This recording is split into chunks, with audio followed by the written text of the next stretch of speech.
Welcome to week 3 of our second 28-day series. We're going to get going today with a bunch of shoulder and hip things. In the mix for this week, our theme is going to be hinging ability, okay? We did some wrist and squats in previous weeks. So this week, regardless of what we're doing as a daily focus, you will see some hinging work at least once, that you're doing that every day, and you should see improvement throughout the week. Let's begin on the floor. You'll need a mat likely today, and definitely a PVC stick, broomstick, you know the drill. We're gonna begin here in a cat-cow position, lifting our knuckles off the floor and pulling towards the ceiling. And gradually we're gonna sit backwards into a child's pose position, and the movement will get harder and harder. It's gonna take more active mobility and strength to bring yourself into your position. Start gentle. We're not really warm, so we don't want this to be crazy difficult, but you can take this as advanced or basic as you need to. So hands and knees, just like so. Cat-cow. You're gonna take one hand off the floor, straighten the elbow, and then try and reach the knuckles towards the ceiling. And as we alternate a few times in this easy position, I want you to feel that your spine stays neutral, meaning you're not extending with your back to make the shoulder movement happen. If it's helpful, think about squaring your chest towards the floor, that your chest is facing the floor and your chest is not going to rotate as you lift your arm. Now, if you feel comfortable, I want you to sit a few inches backwards like so and do a pull again. At first, it might feel a little bit easier, okay? But if you do another 2 inches with me, you're going to note that it starts to get harder to get to your top range. Continue. Look at the smooth pace. I'm not rushing as I lift off the floor. My elbow is straight. My knuckles are flat, reaching to the ceiling. Bum on the heels like this. A little harder now. You're going to breathe. And you're going to find that as you now bring your head down to the floor, if you're joining me, you can stay at any point, it's going to get harder and harder to lift your arms off the floor. Okay? I want you to get to what you think is the hardest but safest position and give me a few more repetitions. Super hard would be forehead touches the floor. Alternating lift-offs. One more per side. Really feeling that those shoulders are warm now. Last one. Good. And now let's get a resting easy child's pose. Okay? Just for a few seconds.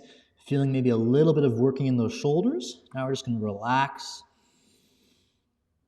And if you're someone who struggles with child's pose, you might feel a lot more accessible in this position than in the past.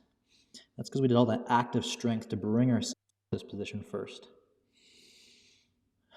Give me another deep breath, relaxing as you start your day, taking a break in your day, maybe you're taking a break from work, doing some mobility, or if you're ending the day with this.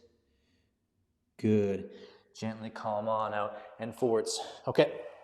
I am going to continue kneeling, but you can do our next drill half kneeling in a lunge. You can be standing if you want to. Do whatever's right for you. We're going to do shoulder blade, okay? Controlled articulate rotations, and we're going to do it in our fancy bus driver fashion like so, okay? So we're holding onto a wide wheel. A lot of people know that I like this drill a lot. Keeping both level arms, okay, meaning that your arms are not going to change position or lose their height. I'm going to work on this arm. I want you to lift your shoulder up by shrugging your shoulder up to your ear. Now I want you to pull the shoulder blade backwards, so the arm is moved from here to here, gliding backwards. You're going to press it down. You're going to reach and glide the shoulder blade forwards. I'll show you from the side. Next step up, shrug your shoulder up. Pull it backwards, press it down, reach it forwards, okay? Look how far forward it is in front of my other hand. Up, and now we'll reverse direction for 2 reps. Glide the shoulder blade forward, pull it down, create a longer distance from your ear and your shoulder. Retract, pull your shoulder blade backwards, and again, up, forwards, down, back. Quick little break. Some of you might be feeling toasty shoulders holding that position. As we do your second arm, what I really want you to think about is blending those 4 corners together. You're not just going to go mechanically forwards, up, back, down. Try and round through those positions as much as you can. So let's go forward on the second arm, up on the second arm, backwards, down, forwards. See the differentiation between the arms. Up again, nice and high. Back, down, forwards, and now reversing. Down, the arm stays level the whole time. Back, up, one more time. Forwards, down, back, and up. Give that a nice shaky shake. Okay, let's give the knees a break, especially if you're there the whole time kneeling with me. Let's go into bear sit. It's been at least a few days since we've done bear sit, so we got to get there again. Remember, if you can, getting pinky toe to outside heel on the floor. Big tall chest. We're here for 60 seconds. I've already been talking for at least an hour, so we only got a few seconds left. Jokes aside, we probably got about 40 seconds. If you want to, weighing down the legs with your arms, pulling chest up. If you want to, pulling belly button forwards. From the side, if you were to watch yourself from the side, try and have as flat of a back as you can, right? Okay, from the front, we got a nice distance. Knees are wider than hips. Okay, just like so. 15 more seconds. We are going to revisit the bear sit today, so I hope you enjoy it because we'll be here again. Remember, we're thinking shoulders and hips. We've done a lot of shoulders to start the day. Now we're going to move a little bit more into hip work. As we come out, see if you can challenge yourself first by getting some tension through your legs. Squeeze all of your legs, okay? Take one arm off the leg, keep that leg where it is. Take the other arm off the leg, hold that position with some active strength. I hope you didn't just crumple out of your position, but you maintained it. You felt a greater working through the hips. Now relax, just as a little bit of bonus. Okay, let's get into shin box. On the passive stretch day, we did some stationary, just sitting here. So I hope this is a comfortable position for you somewhat. You can always raise your butt on something, a pillow if you need to for this. Today we're gonna do some active rotations in shin box. I love these, which is you're gonna rotate your chest over your outward reaching knee and past it if you want to, feeling some kind of working in this side hip. And then you're gonna turn that chest, you're gonna close the angle and turn it this way, okay? Ankles, knees are flat down to the floor. 4 more slow controlled reps. If that's not bad, okay, we put our hands behind our head. We keep our chest really tall as we rotate with control and rotate more. If that's too tough, hands are kind of dancing on the floor to give you some support. You can be liberal with the knees, they can pop off a little bit. Harder, of course, is hands overhead. Hello. Okay, you'll start to feel the lats, shoulder blades there, in addition to the hip. In for 4, it could be arms up to the sides. You'll really feel spine working here in different types of fashions. So there's different ways you can load this position, feeling your hip work, but also other parts of the body. Good, other side. Fancy little flip or however you want to flip.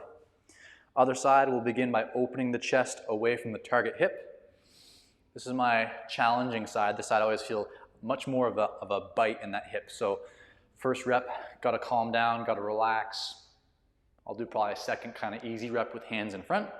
Again, use some hands on the floor if you'd like the help. Otherwise, you're using the active positioning of moving into the position on your own. Okay, number 3, I'm gonna do kind of like a mid-level jump, which is I'm not gonna go full prisoner, but it does add more load to my spine. Adds more load to my hip, that's for sure. Okay, wherever you want as we go into number 4. And if you were like super gangster, okay, super flexible, although I don't know any gangsters that are actually flexible, press your knees down to the floor. Push through the floor with your legs, with your ankles, with your shins, and then you'll really start to feel the hip working as you press down to the floor while you rotate back and forth. Whew, all good. Let's come on with that. Next up, something we've seen in the past, half kneeling shoulder extension with the PVC pipe. You might want a mat. I'll bring up mine super quick. We need to be in a half lunge, okay? Should be safe for everyone, should be doable. Hands are gonna go behind the body, grabbing your stick. Palms are facing forwards, okay? Remember that when we do pulls like this, think about lifting out and away from the body. Use some tension. Lift out and away. And the goal is to get about shoulder height. You can go wider if you need to. Okay? And we want this to feel really good. If it does feel good, you want to challenge yourself, narrow one or both hands, an inch, 2 or 3. Looking for an arbitrary 10 to 15 reps here today. But again, as if there is something weighing down my knuckles, I'm pushing my knuckles out and away against that thing. I'm pushing it away from me to engage through my shoulders. And that element of strength, make sure that you're using some control here. You're not just kind of like lifting, which can be kind of uncomfortable sometimes. Let's do one more. Good. Chest is tall but not overarching. And relax down. Just that one thing for our sticks. Whew, that was loud. Need you all to stand up with me. Okay? Because the hips, I hope, are feeling, hips, shoulders are feeling really good, and the hips, but we've done a lot of shoulders so far. Like I prefaced at the beginning of our session, we're doing some hinging work every day. Flat back, bending at our hips. We're gonna do single leg RDLs today, Romanian deadlifts. So one leg's on the floor. You can hold onto a wall or a couch here as much as you need to. You're gonna keep this knee 90% straight. You're gonna bend over, okay? Good morning. And you're gonna stand tall. Now, if you can, you're not gonna touch the floor with your floating leg. This leg is 10% bent. I'm hinging, bending over at my hips. Now, if you lack strength, use a position, a wall or a chair. That will allow you to get into your position. If you lack some strength, you're gonna be more tempted to round, okay? So use something for help. Over time, wean yourself off of that. If you're more advanced, completely straighten this knee, completely straighten the back knee, okay? And try and get as horizontal with your body as you can. If you're unsure where it is, film yourself sometime, watch your video, and then you'll have some feedback for how low you were getting. One more repetition.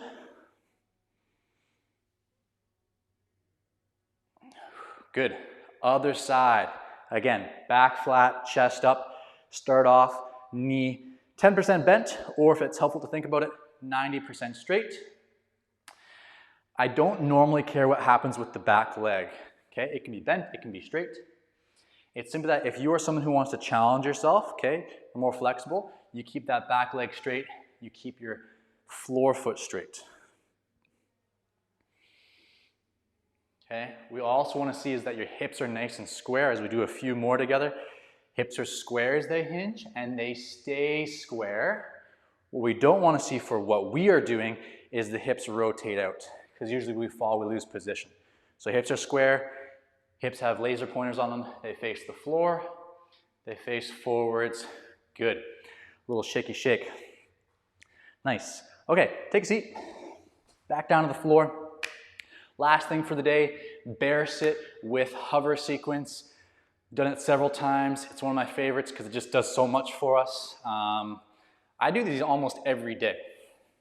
Just love them that much. So getting into bear sit, you can stay here if bear sit is just super challenging for you, okay? You're gonna breathe, you're gonna brace your belly a little bit, you're gonna get a hand behind a hand behind a head, other hand joins. If this is tough, just stay here or reverse back. But everyone else with me, you're gonna lift the hands off the head, extend the elbows, rotate the shoulders, reach behind the body, bend the elbows, tap your low back, and trying to feel that your spine is as much as possible staying in the same position while you do all that stuff.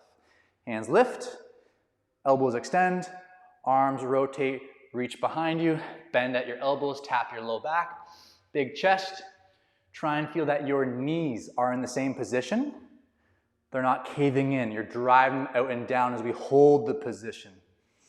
One more time. If you're just holding the bear sit, I'm happy. Glad you're here joining us.